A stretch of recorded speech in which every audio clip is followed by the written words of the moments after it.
Ok. Donc Renaud, bah, merci d'avoir accepté l'invitation, comme je t'ai proposé, de venir parler bah, de l'hypnose et surtout en lien avec la parapsychologie, parce que finalement, ils se croisent depuis des décennies, on va dire. Et parfois c'est tabou, parfois on a des idées aussi reçues dessus.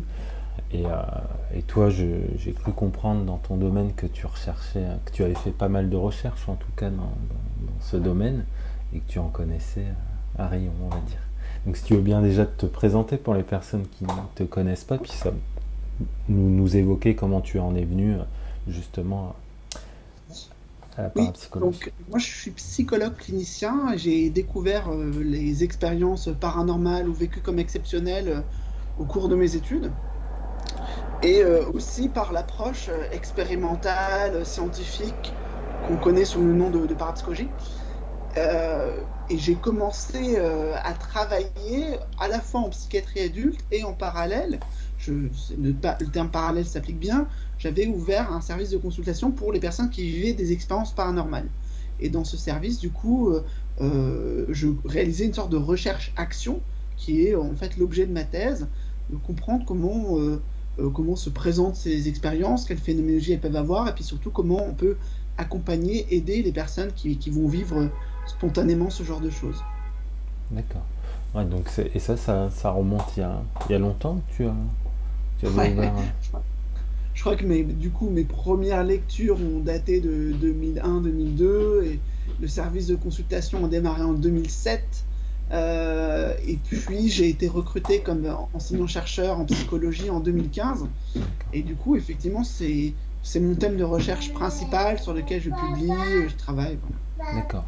Donc, une petite puce. À l'époque, tu étais un peu un précurseur, un ovni, sans faire de jeu de mots, je suppose, dans cette recherche. Comment ils l'ont pris, En fait, moi, je l'ai jamais l'institution? vécu comme ça, mais c'est vrai que ça peut être, la petite puce, elle arrive. Oui. Ça peut être une impression qu'on peut avoir en France, au sens où on a oublié en fait les personnes très importantes qui ont contribué à ces domaines pendant 2 siècles. Et c'est vrai que ça s'est exporté aux États-Unis, puis après en Angleterre, en Allemagne. Il y a vraiment des centres académiques, des regroupements de chercheurs, etc. Et en France, c'est pas quelque chose de très développé. On a quand même un institut métapsychique international, qui est une fondation d'utilité publique qui est déjà centenaire, hein, qui a été créée en 1919, et dans lequel moi j'ai pu vraiment apprendre beaucoup de choses, parce que déjà il y a des ressources localement en termes de livres, d'articles, de journaux introuvables très importants. Il y a des personnes en fait qui accompagnent cette question depuis un certain temps. Et puis on avait un groupe étudiant où on discutait, c'est des gens de toutes les disciplines. Et c'est vrai que il y a quand même donc cet aspect clinique, mais mettre le doigt dans l'engrenage historique, c'est venu du fait de faire les consultations sur des expériences exceptionnelles à l'IMI. Et quand les patients n'arrivaient pas, ben je fouillais un petit peu, il y a des archives et des choses comme ça. Et très vite, je suis tombé sur des trésors incroyables qui éclairaient non seulement l'histoire de cette discipline, mais plus largement l'histoire de la société française, même de certaines relations internationales. Et pendant 10 ans, j'ai accumulé du matériel aussi en étant en contact avec des chercheurs qui bossaient sur telle personne, telle époque, tel sujet. Et en travaillant avec eux, je me suis initié à un ensemble de choses. Et j'ai fini par publier en 2016 Enquête sur 150 ans de parapsychologie, La légende de l'esprit. Et donc, c'est un livre historique un peu épais, un peu dense, mais qui m'a permis un peu de transmettre mon carnet de bord hein, de tout ce que j'ai pu découvrir surtout sur ce qui s'est passé en France dans le rapport à la parapsychologie. Et cet institut, tu parles, il s'appelle comment? Dans cette banque Institut d'art. métapsychique D'accord. international, le terme métapsychique étant un synonyme de parapsychologie, Ouais. qui a été inventé en 1905 par le prix Nobel Charles Richet. Et c'est vrai que du coup, il existe toujours, mais ce sont des bénévoles qui n'ont pas forcément de financement pour mener beaucoup de recherches ou même avoir leur activité de société savante. Mais parmi les membres du conseil d'administration, il y a des gens comme le philosophe et sociologue Bertrand Meust, qui a lui-même écrit énormément de choses sur l'histoire du magnétisme animal et de l'hypnose. Tout à fait. Tout à fait, oui. Ouais, c'est vrai que c'est lui qui a écrit deux livres, je crois, le somnambulisme, avec, Somnambulisme et médiumnité, ouais, effectivement, tout en à 2 fait. volumes. Voilà, c'est ça. C'est sa thèse, en fait, de sociologie. Très intéressant, ça fait deux pavés très agréables à Et lire qui se en lisent 2 très tomes. très bien Ouais, et qui tout à apprennent fait. beaucoup de choses. Voilà, c'est vraiment assez unique. Ouais. Bah, qui remettent les pendules à l'heure sur certaines choses, même s'il y a encore des divergences pour certains historiens, mais disons il a un peu fait le ménage et balayé un peu les idées reçues, en tout cas après. Voilà, c'est ça. Et justement, bon, et ce qu'il disait, c'est qu'il était quasiment le seul à travailler sur les archives qui étaient présentes à la Bibliothèque nationale française. Et ce qu'il a montré, il appelle ça un continent englouti.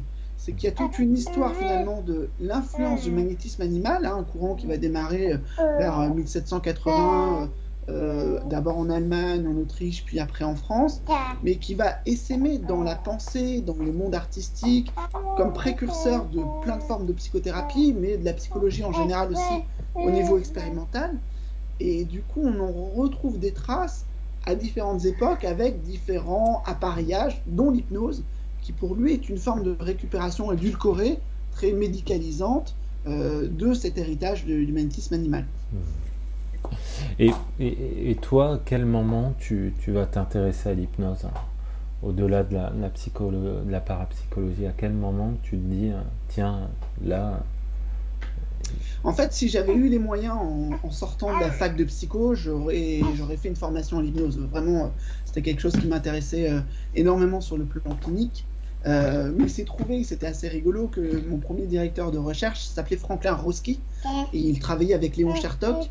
Et c'est donc un maître de conf en psychologie assez original parce qu'à la fois il parle de psychanalyse s'il faut, mais il a fait sa thèse sur Mesmer et il pratique lui-même l'hypnose.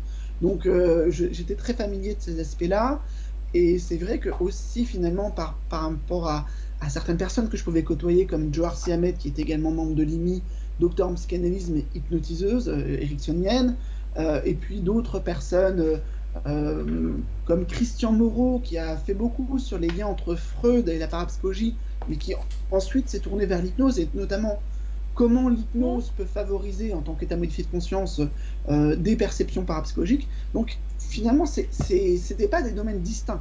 Je pense que pour les hypnotiseurs, c'est plus compliqué, il n'y a pas toujours cette réciproque. On peut s'intéresser à l'hypnose sans s'intéresser à l'ensemble du paranormal, je l'entends tout à fait, mais quand on s'intéresse à la parapsychologie, en fait, l'hypnose, c'est la même chose. Il y a une convergence historique en termes d'acteurs et intellectuels. Oui, tu pars du principe qu'ils ne peuvent pas être forcément dissociés finalement. Tu irais jusqu'à là, jusqu'à dire que l'hypnose, enfin en tout cas l'histoire de l'hypnose ne peut pas être dissociée, même à l'heure d'aujourd'hui, avec la parapsychologie. Je pense qu'il y a une bifurcation épistémique. Hein. Je pense qu'aujourd'hui, on peut séparer les deux camps. La question est, faut-il le faire? Ouais. C'est autre chose, du coup. Hein. Au sens où la parapsychologie va montrer que toute forme d'état non ordinaire de conscience est un facteur catalyseur favorable aux perceptions extrasensorielles.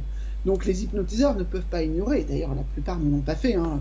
Si je prends Chertok, Janet, Richer, etc., n'ignorent pas que ça va déclencher ça, qu'à un moment, il va y avoir une sorte de subtilité dans les perceptions, même la question de la suggestion mentale, des suggestions qui ne sont pas vocalisées, mais qui sont transmises. Et puis d'autres phénomènes, si on peut pousser un peu plus loin, Pierre Janet, il étudie l'hypnose à distance, quoi. Comment j'hypnotise quelqu'un qui est à 2 km de moi. Donc ces éléments-là ne sont pas propres à l'hypnose, mais l'hypnose y amène. Mais je dirais de la même façon que presque toute forme de psychothérapie qui va générer une forme d'intimité va se retrouver à un moment avec des phénomènes d'allure télépathique dans le cadre transférentiel ou des interactions. Bon voilà, en parapsychologie, parmi les plus grands penseurs, on va trouver Frédéric Myers, on va retrouver William James, on va retrouver Henri Bergson. C'est tous des gens qui pratiquent l'hypnose. Et j'en rajouterai encore une chose, en fait, ils sont tout à fait des modèles de ce qu'est la psychologie à la fin du 19e siècle, quand elle est en train de naître. Les premières sociétés de psychologie sont des sociétés de recherche psychique, dont les 3 angles d'attaque sont les états non ordinaires de conscience, la physiologie expérimentale, et notamment tout ce qui va concerner l'usage de drogues psychédéliques diverses et variées de l'époque, et puis l'étude des phénomènes paranormaux. c'est vraiment ça, les trois pattes en fait de ce monstre. Et après, ça se disloque. Et d'ailleurs, l'hypnose va connaître un destin très proche de celui de la parapsychologie en devenant science occulte, complètement rejetée du monde académique pendant une ellipse d'environ 80 ans avant de refaire surface vers 1980. Donc, il y a des cycles qui sont très similaires entre parapsychologie et hypnose aussi. Et qu'est-ce qui fait pour toi, à notre époque, qu'il y a eu cette séparation? Enfin, on voit, elle est quand même assez présente, c'est même tabou parfois dans le monde de l'hypnose. Il y a beaucoup de cliniciens qui ne veulent pas en entendre parler, mais aussi des hypnothérapeutes, etc. C'est leur droit, mais qui vont même jusqu'à la combattre, j'ai envie de dire, la parapsychologie, tout comme le magnétisme. À partir de quel moment c'est de Charcot ou après, ou c'est à partir de ce moment-là que ça a pris de l'ampleur et que ça s'est vachement divisé? En fait, pour ça, il faut effectivement remonter l'histoire du magnétisme animal.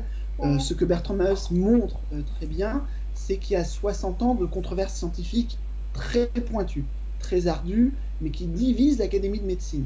Jusqu'en 1842, il y a des débats, il y a des commissions contradictoires, etc. Et en 1842, l'Académie de médecine décide que ce sujet est tabou, clandestin.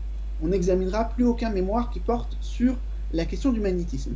S'ensuit une période bizarre où il va y avoir des courants un peu qui contournent ce tabou en cherchant diverses voies. Bon, je ne vais pas détailler tout ça, mais vers 1875, un jeune interne qui s'appelle Charles Richer, médecin de père en fils, va ramener le somnambulisme provoqué, mais tout en luttant contre tout le merveilleux psychique qui est associé à ces phénomènes et dont il ne veut pas. Il montre que là, pour la psychologie, pour la médecine, il y a quelque chose qui est vraiment intéressant, mais on doit se débarrasser de tout ce qui semble irrationnel. Charcot va tout à fait le suivre et apporter son aura et son prestige à ce jeune interne, et donc vont se créer des sociétés comme ça qui pratiquent une hypnose qui se veut qui ne sombre pas dans l'irrationnel des prédécesseurs. Et en réalité, Richer, il revient de ça. Au bout de 10 ans, il se dit, mais qu'est-ce que j'ai été bête? J'avais des phénomènes devant moi de lucidité magnétique, comme c'était le terme employé, ou de suggestion mentale, et je faisais tout pour pas les voir. Et donc, lui, Richer, est convaincu qu'on ne peut pas distinguer ces deux domaines. Les phénomènes sont tout à fait conjoints. Pour Charcot, par contre, on maintient cette ligne. On maintient cette ligne de séparation du merveilleux psychique et de l'hypnose. Et c'est d'ailleurs Charcot qui va influencer Pierre Janet pour qu'il aille dans cette voie-là. C'est-à-dire que Janet abandonne ses expériences à succès d'hypnose à distance, très surprenante, sans une véritable critique très poussée. Il n'en parle pas dans sa thèse et il suit une voie d'hypnose thérapeutique, de réflexion philosophique et psychologique sur l'hypnose, sur la dissociation, etc., sans le paranormal, ou contre le paranormal. Donc c'est un vrai virage de l'ensemble de la psychologie avec certains de ses acteurs clés, mais ça va jouer des tours parce que Janet va se retrouver isolée. Finalement, l'hypnose amène des voies de compréhension de toutes les formes de thérapie. Je veux dire, la suggestion est absolument partout, la complaisance doctrinale, l'énigme de la relation au cœur de la médecine. Enfin voilà, c'est des titres de Chertok par la suite, mais on retrouve cette présence-là, l'importance de l'hypnose pour comprendre la plasticité du psychisme et tous les effets d'interaction. Et ce que j'aime bien, c'est Chertok qui est assez honnête. Chertok, il faut comprendre que c'est en France quelqu'un qui va redorer un peu le blason de l'hypnose dans les années 80, mais il vient de l'Est, des pays de l'Est, et donc il a vu les expériences de psychotronique, parapsychologie, et il en parle très bien, et il sait qu'il y a des résultats. Mais il explique, dans certains articles, que la barque est trop chargée. On ne peut pas à la fois essayer de défendre sur un plan académique, sur un plan de légitimation, l'hypnose et la parapsychologie. Donc il faut faire un combat après l'autre, et c'est vrai que c'est une stratégie que continuent d'employer la plupart des hypnotiseurs. Et qu'est-il devenu Richer? Qu'en est-il devenu au bout des 10 ans qui s'est rendu compte, si je reprends tes propos, que peut-être qu'il a été passé à côté de certaines choses? Quelle a été la suite du coup? Est-ce qu'il a... Quelqu'un qui est curieux de tout, donc au bout de 10 ans, c'était quelqu'un qui avait écrit des manuels de psychologie en général, enfin voilà, qui était un pionnier de la psychologie et on a perdu en fait cette notion-là parce que par la suite, il va continuer à expérimenter, alors sur les aspects de suggestion mentale à distance, des choses comme ça, mais aussi sur les phénomènes physiques de la médiumnité.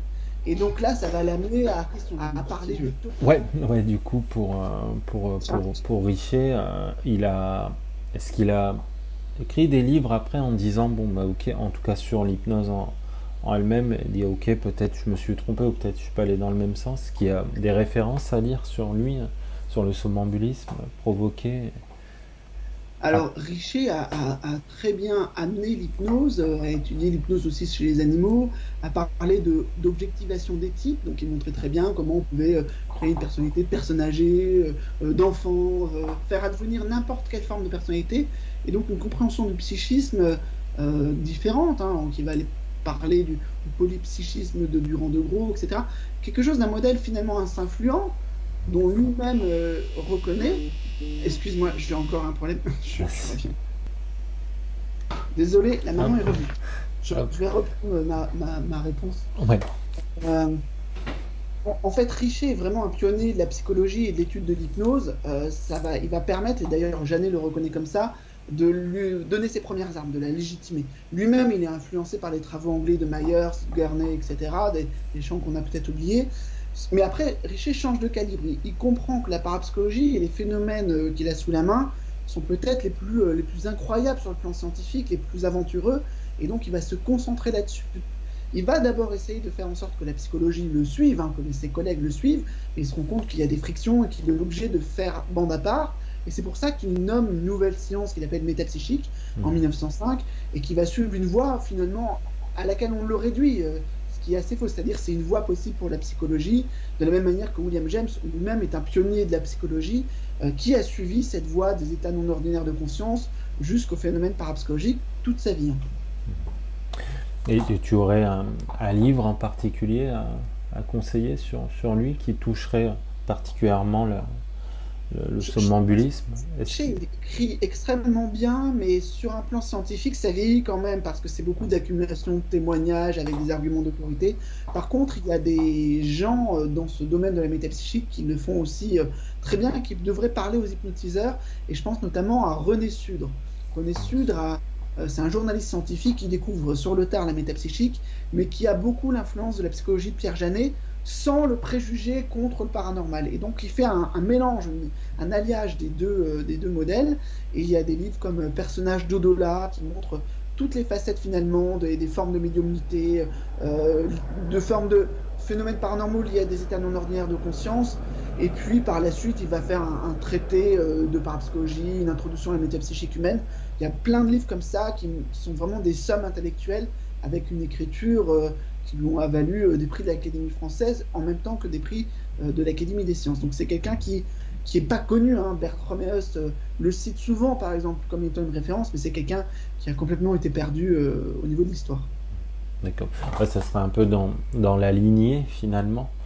C'est un peu continué dans cette lignée. Et René Sud corrige un peu les problèmes épistémologiques qu'on va trouver chez Richer, qui est un précurseur, qui est un excellent expérimentateur, qui écrit très bien, mais dans une forme très hugolienne, la harangue, etc., mais qui n'est pas toujours en dialogue avec ses collègues et avec les autres disciplines scientifiques, même s'il maîtrise plein de choses. Hein. René Sud, lui, il est déjà beaucoup plus au fait de la science de son époque, enfin du coup milieu XXe siècle, et du coup il avance assez bien sur ces sujets. Est-ce que tu as étudié la voyante de Prévors? Ça se prononce comment? C'est vrai que ça peut me manquer à mon histoire, effectivement. J'ai étudié un peu Kerner pour d'autres choses, parce qu'il a ensuite prolongé avec un mélange entre poésie, paranormal et des formes de tests projectifs avec des taches d'encre, etc. Mais c'est vrai que ça fait partie des moments où on se rend compte qu'il y a des intellectuels de haut niveau qui se sont emparés de ces questions, et pas n'importe lesquels. Enfin, si on regarde dans le 19e siècle, on va trouver Hegel, Schopenhauer, très facilement, Kant pour avant, etc. Et c'est qu'aujourd'hui, on ne repère pas la parapsychologie du côté de l'élite scientifique, des bonnes. On n'imagine pas, par exemple, que ça se fasse à l'université ou que ce soit publié dans les meilleures revues scientifiques, sauf qu'en fait, c'est un biais historique. Rétrospectivement, en réalité, à l'époque, c'est vraiment l'élite. Richer est prix Nobel, mais il y a plein d'autres prix Nobel qui se mêlent de tout ça. Pierre et Marie Curie pour la France, Bergson, dont j'ai déjà donné le nom. Donc il y a vraiment un moment où il y a la possibilité qui est encore là, on n'a pas fermé cette porte, et on imagine qu'on peut mieux comprendre l'esprit, développer vraiment cette nouvelle science de la psychologie en mélangeant de la biologie, de la physique, de la psychologie et des phénomènes paranormaux.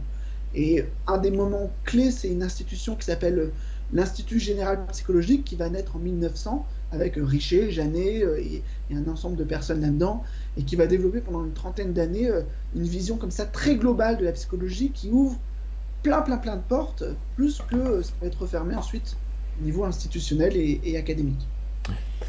Dans tout ce que tu dis, ça rejoint aussi finalement tout ce qui va être vision à distance, ce qu'on peut voir maintenant avec des cas comme Nicolas Fraise ou autres qui ont été, on va dire, étudiés. Et, il y a beaucoup de divergences aussi sur ces cas. Je crois même que toi tu en avais fait une vidéo où disons qu'il est un peu mis sous cloche. On peut pas trop y toucher à Nicolas. Enfin, il travaille que avec les chercheurs de Genève, l'équipe. En fait, ce qui est un peu dommage, c'est qu'en France, on n'a pas accès à l'information en général sur quelles sont les recherches qui sont faites, où on en est, de l'état des lieux, des critiques aussi. C'est-à-dire, on va entendre le positif, pas forcément le négatif. Et des cas comme ça, des études comme celles qui ont été faites avec Nicolas Fraisse sont un peu montées en sauce, alors qu'il n'y a pas toujours les garanties expérimentales, la rigueur, par exemple pas de publication dans des revues à comité de lecture. Et en fait, c'est un arbre qui cache la mauvaise forêt, en fait. Parce qu'il y a vraiment des très bonnes études sur la vision à distance, mais par rapport à ce dont on parle, hypnose et parapsychologie, ça a fait l'objet d'études systématiques sur le plan expérimental qui ont donné des résultats positifs. Et il n'y a rien qui justifie finalement de ne pas s'y intéresser. Si ça n'avait rien donné, je comprendrais, mais en fait, les travaux sont là. C'est juste que les gens ne cherchent pas forcément à les reproduire ou ils ne voient pas trop l'intérêt de poursuivre là-dedans. Aujourd'hui, les parapsychologues ont trouvé des modalités d'état non ordinaire de conscience plus faciles à mettre en place et à reproduire que l'hypnose, qui est quand même très variable. Ça dépend vraiment d'une relation intersubjective qui est difficile à manier. Je veux dire, même si on essaye de suivre un script, on n'est pas sûr d'avoir la même induction, etc. Alors qu'il y a des dispositifs un peu hybrides entre technologiques et rituels personnels, comme le Ganzfeld, on met dans un état hypnagogique, ou le rêve, tout simplement. Donc, les parapsychologues vont utiliser d'autres moyens que l'hypnose actuellement, qui est moins flèche, mais par contre, oui, les résultats sont publiés dans des revues à comité de lecture, font l'objet de méta-analyses, donc de cumul d'expériences pour voir un peu ce qui ressort du lot. Et j'ai écrit récemment un livre qui s'appelle Phénomènes inexpliqués, où je démarre en disant, en 2018, dans American Psychologist, une des meilleures revues de psychologie qui existe, il y a une méta-analyse des méta-analyses de Etzel Cardena, qui est quand même, pour le dire, c'est quand même assez fou, titulaire d'une chaire hypnose et parapsychologie à Lund, en Suède. Donc une chaire qui fait vraiment cette convergence. Et il vient montrer en fait, que les résultats accumulés sur des décennies et des décennies dans des dizaines de laboratoires du monde entier sont tout à fait positifs, répondent en tout cas à un certain nombre d'exigences scientifiques. Ça ne veut pas dire que si on ne change pas un peu nos exigences, ça va tenir encore la route, bien sûr, ça évolue en fait la notion de preuve en science, mais il y a déjà une première réponse qui dit oui, il y a des anomalies, on a du mal à les expliquer, mais il n'y a quand même pas rien. Et cette info-là, elle ne passe pas. J'entends jamais aucun de mes collègues reproduire cette info et dire oui, il y a des résultats, c'est intéressant, il faudrait peut-être tenter de reproduire les choses. Non, en fait, il y a une indifférence générale, il n'y a même pas, pour dire, de critique valable de la méta-analyse de Cardena ou des expériences dont il parle. Finalement, c'est un silence assez fou. Et on se dirait peut-être les hypnotiseurs pourraient faire alliance avec tout ça parce que ils ont peut-être un intérêt pour la compréhension du psychisme et voir aussi les dimensions que ça va avoir. je parle un peu Bien en sûr. associant, mais je vois, j'ai des collègues qui vont utiliser par exemple l'hypnose pour induire certaines expériences exceptionnelles. Notamment, j'ai travaillé avec Patricio Tresoldi, qui a induit avec l'hypnose des sorties hors du corps. Voilà, on arrive à dégager une phénoménologie qui, quand elle arrive spontanément, on a toujours des billets dans les témoignages, voilà. Mais là, quand on peut l'induire, on a un matériel incroyable. Nicolas Fraisse, il est capable de faire ça pour lui-même. Et ça, c'est absolument génial d'étudier quelqu'un qui a finalement cette disposition. Mais quand on arrive à l'induire chez plein d'autres sujets, on peut vraiment commencer à développer un niveau scientifique intéressant. Bah, à titre personnel, j'ai déjà fait des expériences, il y en a quelques-unes sur ma chaîne, ce que j'appelle les voyages sous hypnose, mais je l'ai déjà fait sur la forme de recherche. Donc on envoie une personne dans un pays qu'elle n'est jamais allée, et elle récolte des preuves, des noms de rues, de magasins, etc. Comment est-ce possible? Alors souvent on va me dire oui, c'est des biais cognitifs, peut-être que moi j'y suis pas allé hein, dans ces pays, mais peut-être que je l'ai vu à la télé, ou peut-être que même l'ont vu à la télé quelques années avant, ou l'ont entendu. Mais comment, ne serait-ce que ça, enfin, et comment que ça se fait, comme tu dis, qu'il n'y ait pas des personnes qui disent bon bah ok, on réunit, je sais pas, 100 sujets, 20 hypnotiseurs avec différentes façons d'amener la transe, différentes techniques, et pendant 6 mois, bah, alors c'est du temps, c'est peut-être de l'argent, mais on vous prend au mot et, dans le monde entier, et on fait une étude et on regarde un peu ce qui se passe. Comment que ça se fait qu'il n'y ait pas La question, c'est plutôt, êtes-vous sûr que ça n'a pas déjà été fait? Ah oui, Parce que là, en fait, si on fait une revue de littérature, comme l'avait fait Christian Moreau à son époque, ou plus récemment Etzel Cardena, vous allez trouver des études avec un certain nombre de sujets, d'essais, de chercheurs indépendants. Voilà, donc il n'y a pas rien. Et d'ailleurs, les résultats cumulés, alors toutes les expériences ne fonctionnent pas, mais les résultats cumulés sont plutôt positifs, encourageants. Euh, il y a plusieurs choses dans votre question, c'est-à-dire, encore une fois, est-ce que ce dispositif d'hypnose n'est pas le plus gourmand en termes de ressources pour induire un état et avoir ici, parce que là, vous me dites un voyage dans un pays étranger, le temps que prend la vérification des informations, qui sont très qualitatives, hein, les noms de rues, des paysages, elle est lourde. C'est vrai que les parapsychologues, ils vont du coup vers une simplification oui, du protocole, avec des cibles qu'on peut par exemple comparer au hasard. Vous avez une chance sur 5 de trouver la bonne cible. Et donc dans ce cas-là, effectivement, c'est moins spectaculaire, et même pour l'individu, ça donne moins de sens, hein, c'est un peu plus monotone, par exemple, comme protocole. Mais malgré tout, on peut faire plus d'essais et on a une plus grande puissance statistique. La question, bon, c'est ça qui est privilégié. Si l'autre question, c'est les processus, la phénoménologie qu'il y a derrière, oui, l'hypnose est à ce titre-là vraiment intéressante. ouais, bah après c'est les champs des possibles, j'ai envie de dire. Enfin, après il y a plein de possibilités d'aller. Ça revient aussi aux fameuses expériences de vie antérieures sous hypnose. C'est vrai que pareil, il y a alors, sous hypnose ou non hypnose, mais il y a des sujets qui sont capables de dire exactement dans l'endroit où ils sont, ils y sont jamais allés, de dire des noms de famille qui sont enterrés dans tel cimetière et à la base ils n'ont pas connaissance.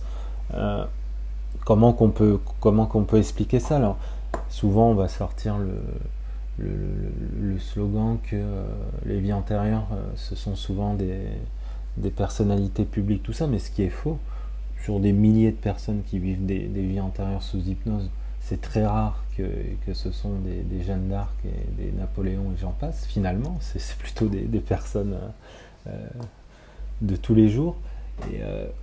Et si on croise les informations, il y a des choses qui ressortent quand même. Il y a des psychiatres Oui. qui ont étudié ça pendant des années. Là, par contre, justement, il n'y a pas eu encore beaucoup de travaux systématiques là-dessus. Et pour redire mon cas, j'ai déjà eu une personne qui avait vraiment un projet très ficelé d'étudier systématiquement les régressions à des vies antérieures sous hypnose avec des enquêtes de vérification. Et je n'ai pas été en disposition d'encadrer sa thèse, parce que déjà, finalement, j'encadre déjà beaucoup de thèses et sur d'autres sujets. Je me suis dit, est-ce que ça va passer? Est-ce que ça va être vraiment accepté? Parce que ça reste sulfureux, même pour moi qui bosse déjà sur des thématiques de parapsychologie, etc. Je peux le regretter. J'aimerais vraiment que de telles études soient conduites, mais il faut un écosystème académique, et en France on n'a pas toujours en fait, hein. On a parlé de moyens, on a parlé effectivement, il faut des étudiants, des gens qui maîtrisent aussi, hein, cette pratique de l'hypnose à leur façon. Bon, je pense que la question est absolument pas fermée. Il y a probablement beaucoup d'anecdotes. Il y a aussi beaucoup du côté de la psychologie des explications beaucoup plus prosaïques qui viennent montrer que la mémoire est absolument plastique et qu'on va trouver des choses comme on veut. Et puis il y a un autre aspect, c'est que sur le plan théorique, en parapsychologie, le phénomène qui tient un peu la corde, c'est la prémonition, et l'auto-prémonition en l'occurrence. C'est-à-dire qu'on a du mal à savoir si ce que devine un sujet n'est pas simplement le résultat, le feedback qu'il va découvrir plus tard. Par exemple, le lendemain, on lui montre quelle était la cible, ou on lui dit effectivement il y a bien une rue Darwin à cet endroit-là. Eh bien, cette information-là, remontrer dans le temps, jusqu'à informer le sujet qui essaie de deviner un truc lointain ou dans le passé. Et donc, il y a une sorte de primauté de la précognition en termes d'interprétation théorique qui écrase toutes les autres hypothèses.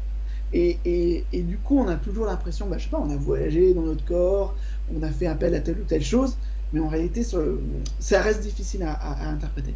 Donc ça sera à la croisée ce que parle souvent la physique, c'est sur plusieurs plans finalement. On serait éventuellement sur plusieurs plans. Le fait d'avoir l'information le lendemain ou une validation, on l'ait pensé la veille. Est-ce que finalement c'est déjà en marche, c'est une boucle? Oui, c'est très philosophique. Mais... de Foucault qui s'appelle Time Loops. Donc c'est boucle en fait de temps, et là je disais, Etsed Gardena publie dans une grande revue l'étendue de l'empirie, quoi, des résultats, mais il y a tout un autre volet de la parapsychologie qui est la recherche théorique en parapsychologie. Et de ce côté-là, effectivement, il y a des modèles qui vont emprunter à la physique quantique, ou pas du tout, hein. D'ailleurs, il y en a plusieurs qui sont actuellement en discussion, en compétition, mais c'est encore une fois d'autres ressources. Chacun de ces modèles doit mettre en place des hypothèses, doit trouver des moyens de les tester, et donc les progrès sont extrêmement lents parce que dans le monde entier, on va compter 400 chercheurs. Et dans les 400 chercheurs, si je ne prends que la part de gens qui peuvent travailler minimum à mi-temps en parapsychologie, je pense que j'arrive à moins de 50 chercheurs. Et donc pour un domaine comme ça, avec des enjeux aussi complexes, transdisciplinaires, on progresse effectivement très lentement.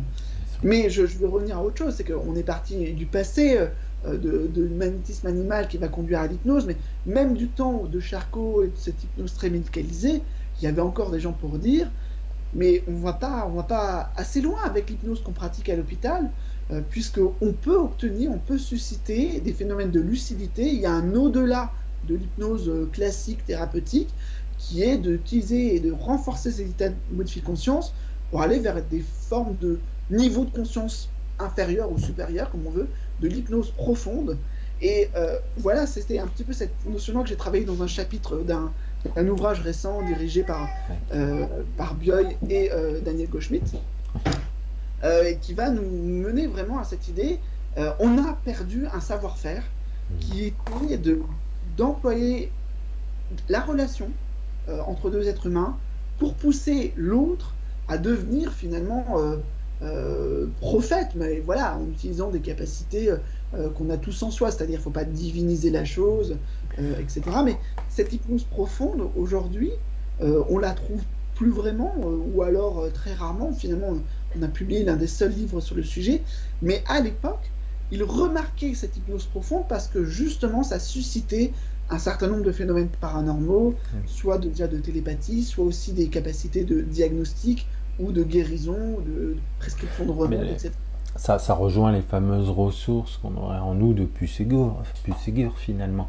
Lui-même le disait, c'est parti de là aussi. C'est un très grand chercheur dans ça. On pourrait aller jusqu'à l'heure d'aujourd'hui. Moi, en tout cas, c'est mon idée de dire que c'est un peu de l'extra-neuronal et qu'il y a une connexion qui se passe à quelque chose, à un truc, à un bazar, et qui fait parfois la différence sur le plan thérapeutique, qui peut paraître de la parapsychologie, mais finalement, peut-être dans 20 ans, on se dira, mais c'est tout à fait normal. La transe amène cette connexion, peut-être pas que la transe, et c'est une vision qu'on peut voir généralement en hypnose profonde. Cette idée, effectivement, c'est qu'on pourrait creuser, s'il y a des gens qui sont intéressés, effectivement, moi-même je pratique pas l'hypnose, mais finalement, le protocole que j'utilise, c'est quelqu'un a émis une induction d'hypnose, voilà, on le sent qu'il est déjà pris dans une transe, et bien on recommence comme s'il n'y était pas. Et donc on enfonce le clou, et c'est Janet qui fait ça, qui va dire j'ai Léonie 1, Léonie 2, Léonie 3, etc. Et à chaque fois, il y a des couches, mais il y a des sauts aussi. Au niveau qualitatif, les propriétés psychologiques qu'elle va montrer ne sont pas les mêmes. La mémoire, les couches de mémoire qui se présentent ne sont pas les mêmes. Et la lucidité, par exemple, comme capacité de voir tout ce que voit le magnétiseur ou l'hypnotiseur, mais aussi au-delà de ça, les gens présents dans la salle, et encore au-delà de la salle, cette lucidité, c'était un critère en fait pour déterminer le niveau de profondeur. Aujourd'hui, il y a quelques rares travaux sur l'hypnose profonde. Je cite dans mon chapitre l'article de Etzel Cardena en 2010 qui vient montrer qu'il y a des éléments même physiologiques aujourd'hui qui sont repérés de ces niveaux de transe, en plus d'autres aspects psychologiques. Mais vraiment, cette idée qu'il n'y a pas une hypnose, ça, on le sait un peu, les hypnotiseurs savent très bien qu'il y a des variations, mais qu'il y a peut-être même une hypnose qui conduit au phénomène d'expérience exceptionnelle ou aux perceptions anomales. Et là, il y a vraiment peut-être une frontière enchantée, un point de bascule que beaucoup ne veulent pas franchir. Mais sur le plan scientifique, on ne peut pas dire que ça n'existe pas et on ne peut pas être curieux, en fait. Voilà, c'est ça. C'est toujours difficile, comme tu disais, le fait de le quantifier finalement, de faire une méta-analyse là-dessus, c'est beaucoup de travail. C'est une mission. Je reviens aussi vaguement sur les vies antérieures. Il y a aussi cette question et qui se doit d'être levée aussi, qui est intéressante. Comment que ça se fait qu'avant le colonel Rochat, il n'y avait pas personne ne parlait des vies antérieures? Comment que ça se fait? Et pourtant l'hypnose était quand même présente, elle prenait de l'ampleur, il y avait beaucoup de monde. Comment que ça se fait que finalement les vies antérieures c'est venu même bien après et que ça a pris plein d'ampleur et en tout cas à la connaissance du grand public, on n'en parle pas depuis. Oui, le colonel de Rochas, d'Aiglun, qui était à Polytechnique administrateur, il a tenté d'amener sur le terrain expérimental quelque chose qui était déjà présent, mais plutôt sur le plan ésotérique ou des expériences spontanées. Ça a poursuivi plusieurs mouvements spirituels et religieux. En fait, c'était déjà dans l'air du temps. De Rochas, c'est quelqu'un qui osait, et peut-être parce qu'il avait des propres convictions, bousculer encore un peu plus les limites finalement de la connaissance. Donc il a fait cette étude sur l'utilisation d'hypnose pour atteindre ces souvenirs-là. Possiblement que ça survenait déjà spontanément, parce que quand on retrouvait déjà des souvenirs qu'on avait l'impression d'avoir oubliés, il y avait parfois un niveau de détail qui était impressionnant. Donc cette cryptomnésie ouvrait la porte à mais jusqu'où on peut aller. Et donc des sujets vont se rappeler leur naissance, des sujets vont se rappeler leur vie fétale. Donc là on se dit mais on peut aller encore plus loin, et effectivement ça pose des questions sur la dimension de la mémoire, de l'incarnation, des choses qu'on va retrouver aujourd'hui dans d'autres champs d'études que sont les expériences de mort imminente, les CORT, les Case of Recognition type, c'est-à-dire les récits spontanés de souvenirs de vie antérieure potentiels qu'il faut enquêter, qu'il faut vérifier, qu'on trouve alors majoritairement dans les pays ou les cultures où cette croyance est très vivace, et qu'on va retrouver également partout ailleurs. Donc l'hypnose est un moyen peut-être d'induire, même de peut-être fausser ces souvenirs, mais on a en fait toute une convergence de différents champs d'études qui viennent poser des questions sur le rapport corps-esprit, et bon, on peut faire le tri, on peut bien sûr. Il y a boire et à manger, mais de Rochas, c'était un bon input, effectivement, un bon contrat. C'est vrai que moi, de mon point de vue, pour les expériences que j'ai fait dans les vies antérieures, je l'ai fait pas mal de temps, fut un temps. Je le fais encore de temps en temps quand on me demande.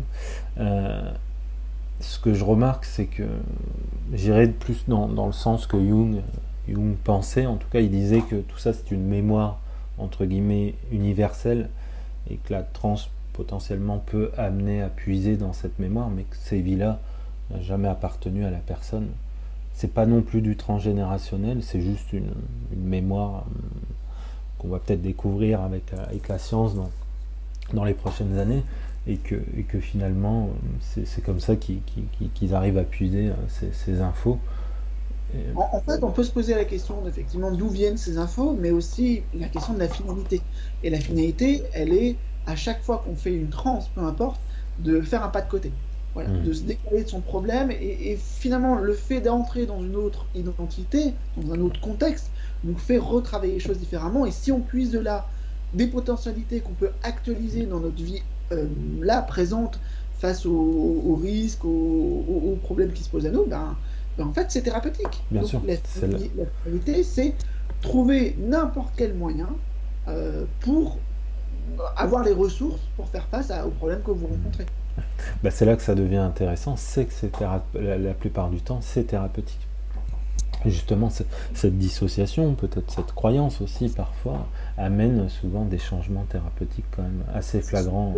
Les identités supérieures, j'étais un prince, une princesse, Marie-Antoinette, renforcent le narcissisme, on peut le dire comme ça.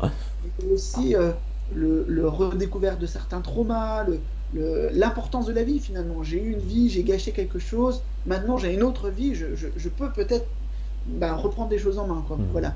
Problématiques entre père, mère, fils, grand-mère, oncle, etc.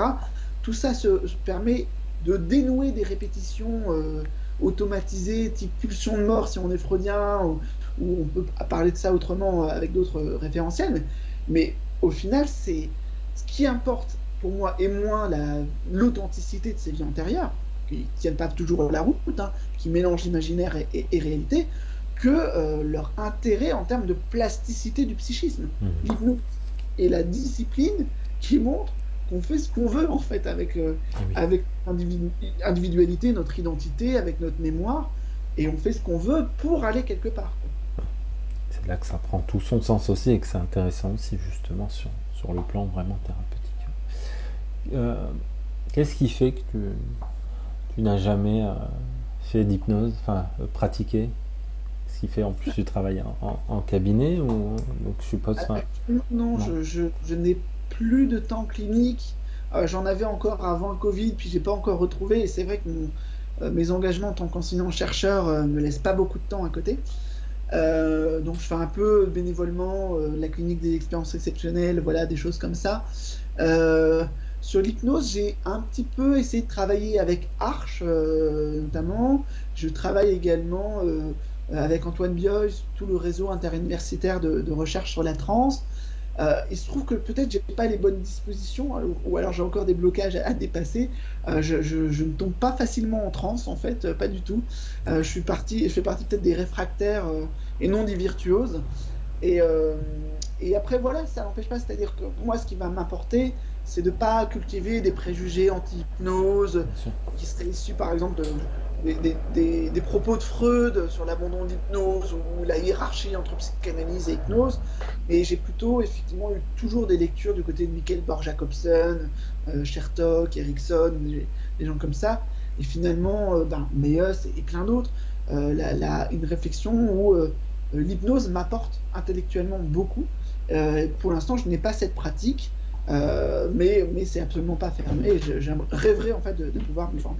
Bien sûr, par la suite. Y a-t-il des choses que tu voudrais ajouter ou qu'on n'a pas forcément parlé? Je sais pas trop. C'est vrai que récemment, par exemple, dans une étude que j'ai publiée avec un étudiant, on a utilisé l'hypnose pour des gens aphantasiques. Voilà, donc la fantaisie, c'est l'incapacité à développer des images mentales. Ça va toucher 1 ou 2% de la population. Cet étudiant était aphantasique. Les gens ne savent pas forcément quand ils le sont. Et c'était assez formidable On avait eu seulement 2 sujets, donc c'est absolument à reproduire, mais l'hypnose avait permis à des gens d'avoir des images mentales.